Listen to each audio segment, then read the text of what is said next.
So today we're in River Oaks Elementary School and we're delivering one of our mobile Think Big Space workshops.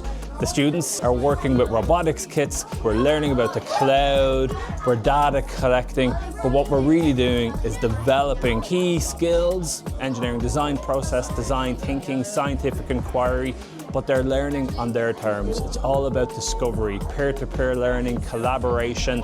It's an amazing experience for them, and we travel all across the district to bring this experience to schools. We have the AWS team working directly with our science department team, which allows alignment with our standards of learning to enhance their education and enhance their experience.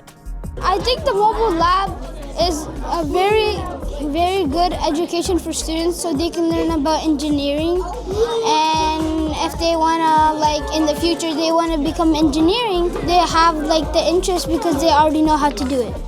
What are we doing today, everybody?